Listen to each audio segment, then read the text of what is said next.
주님께서 여러분과 함께 루카가 전한 거룩한 복음입니다.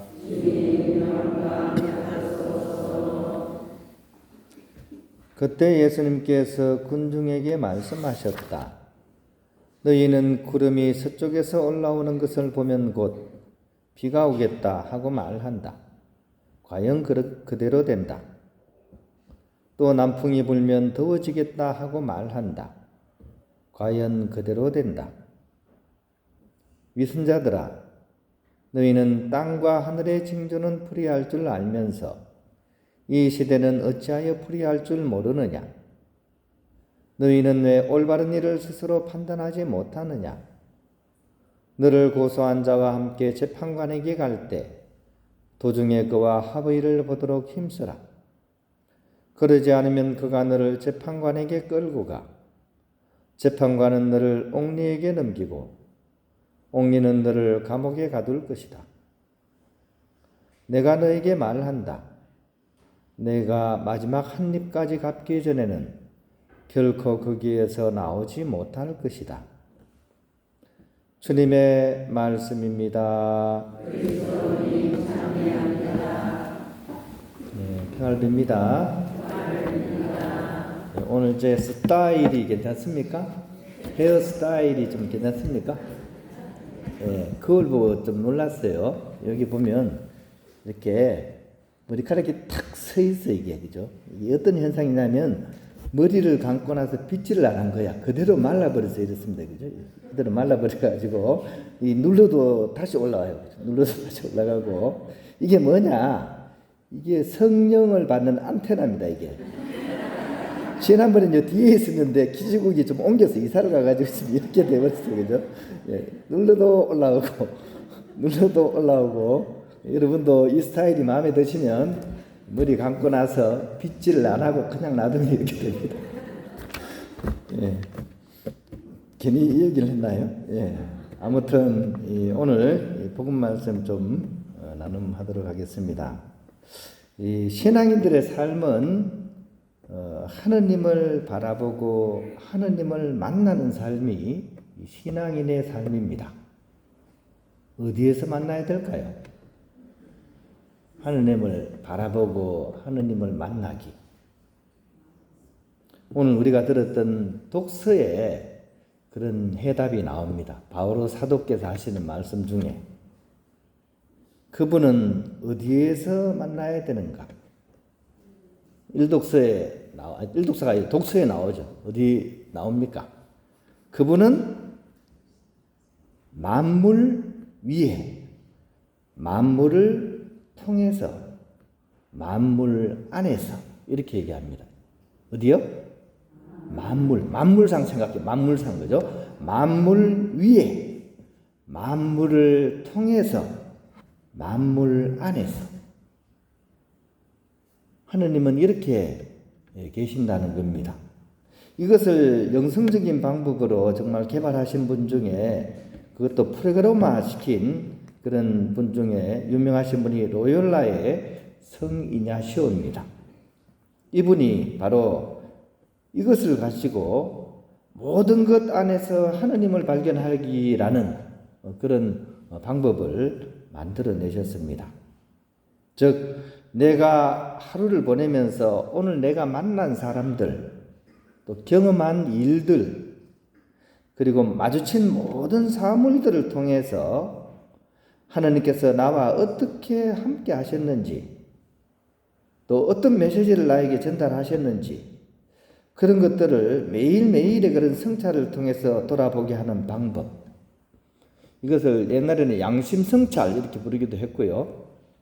보통 이제 적확한 표현으로는 의식성찰 이렇게 해가지고 의식성찰하는 방법으로서 이렇게 만들었습니다. 그래서 옛날에 보면 조그만 상본에 보면 의식성찰 해가지고 이렇게 하는 방법을 이렇게 상본에다가 이렇게 적어 놓은 그런 기억이 납니다. 이 5가지 단계를 통해서 우리는 그렇게 하느님을 만물 안에서 만날 수가 있다는 것입니다.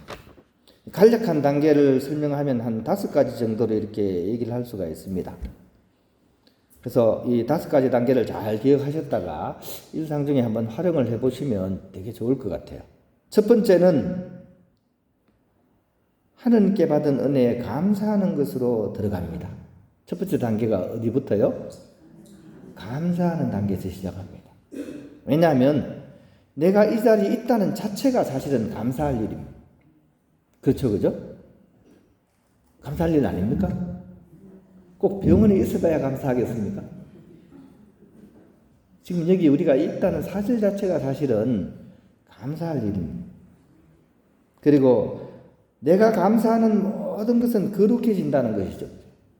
감사를 통해서 하나님께 나아가는 첫 번째 문을 연다는 것. 감사하지 않으면 문이 열리지 않습니다. 감사할 때 문이 열립니다. 그리고 그 감사를 하면서 내가 말하는 모든 것들이 거룩해진다. 그 안에 하나님께서 함께하고 계시기 때문에. 그래서 첫 번째 감사에서 들어갑니다.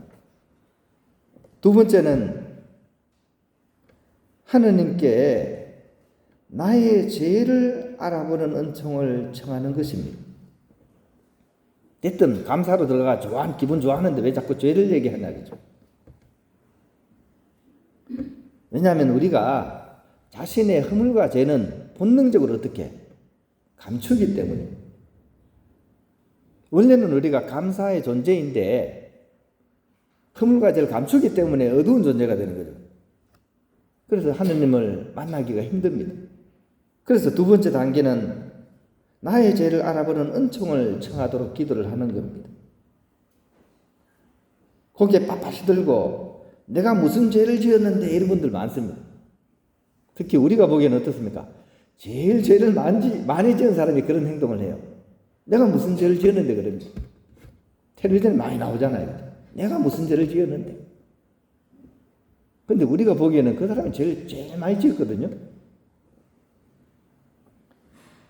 심지어 이웃을 무시하거나 또 공경에 처한 누군가를 외면해도 그것도 허물입니다. 그죠? 허물입니다. 잘못한 겁니다. 네 양심이 도와주라고 하는데도 내가 몇 번째 했잖아요. 그리고 노력하지 않는 태만도 정말 큰 죄입니다. 그죠? 처음에는 태만이 작아 보이지만 나중에 어떻게 됩니까?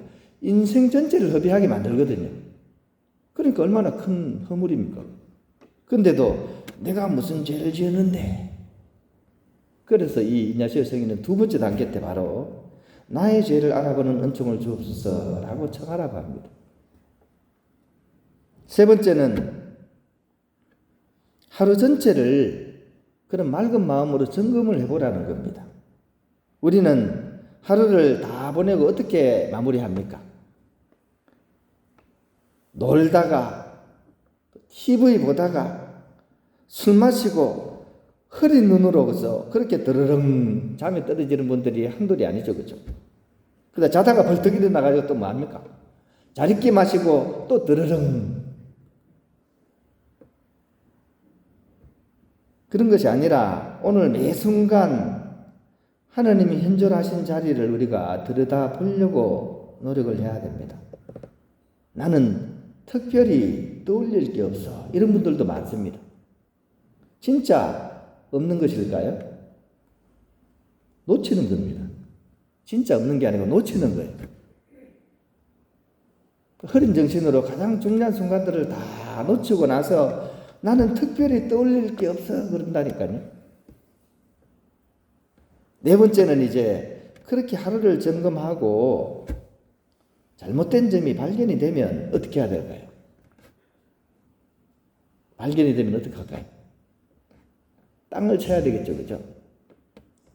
근데 그보다 더 중요한 것은 자비로우신 하나님께 용서를 청하는 것입니다.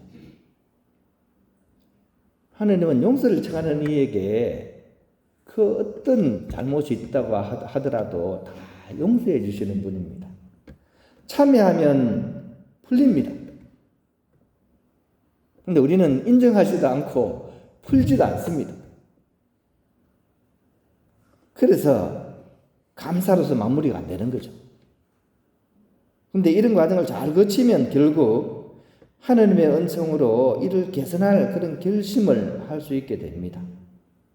그래서 맨 마지막은 처음과 같이 연결이 됩니다. 다시 감사를 드리는 거죠.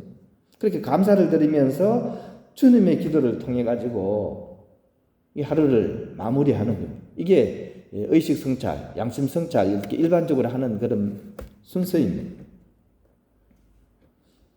이런 것이 신앙생활의 진보나 영성적 발전만이 아니라 의사들도 이런 부분들 가지고 연구를 해보니까 의학적으로도 이것들이 우리 안에 있는 그런 강박 장애들 이런 것들을 많이 개선시킨다는 그런 연구 결과까지 나왔습니다.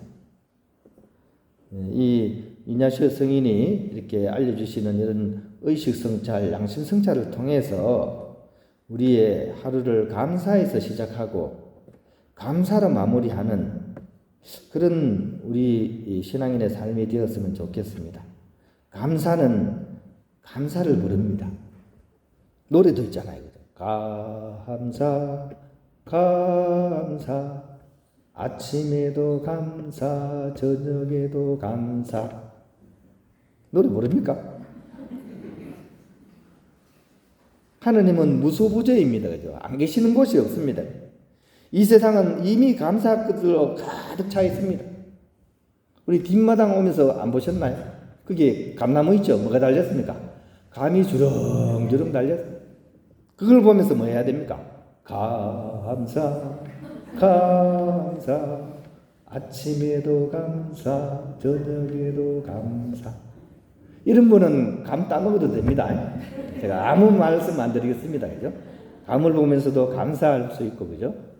오늘 이 바오로 사도가 말씀하시는 만물 위에 만물을 통해서 만물 안에서 계신 하느님 만나면서 늘 감사할 수 있는 그런 우리 신앙인의 삶이 될 수 있도록 함께 노력해 나갔으면 좋겠습니다.